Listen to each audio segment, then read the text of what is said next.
বিসমিল্লাহির রহমানির রহিম। আরবি অক্ষর ২৯টি, মাকরাজ ১৭টি, সতর্কমূলক অক্ষর ১৫টি।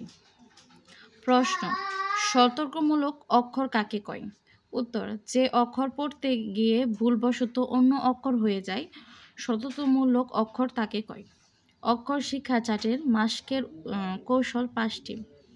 জ্ঞানাত্মক: শিক্ষক প্রতিদিন ক্লাসে কমপক্ষে ১ ঘন্টা করে শিক্ষা প্রদান করবে এবং শিক্ষার্থীগণ প্রতিদিন ক্লাসে নিয়মিতভাবে শিক্ষা গ্রহণ করবে ও বাড়িতে কমপক্ষে ৩০ মিনিট পড়বে। অক্ষরের পরিচয়: উপর থেকে নিচের দিকে খাড়া টান, আলিফ তার নাম, আলিফ তার নাম, অথবা খাড়া টানের নিচের দিকে ডানে টান, আলিফ তার নাম, আলিফ তার নাম। প্রশ্ন: আলিফকে কখন হামজাহ বলা হয়? উত্তর: আলিফে যখন হারকাত আর নুন সাকিনে পাওয়া যায়, আলিফকে তখন হামজাহ বলা হয়। প্রশ্ন: হামজাহ অক্ষর যেমন করে পড়তে হয়? উত্তর: হামজাহ অক্ষর হলকের প্রথম থেকে শক্ত করে পড়তে হয়। আলিফ: আলিফ জবর, আলিফ জের, আলিফ পেশ। আলিফের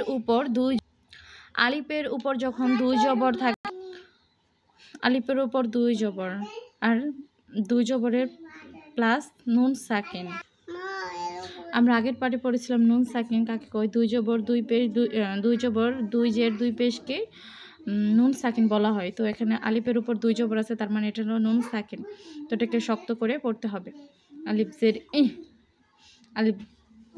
আলিফ জবর আহ, আলিফ জের ইহ, আলিফ পেশ উ, এভাবে পড়তে হয়। তারপর আমরা পরের পাঠে পড়ব বার সম্পর্কে।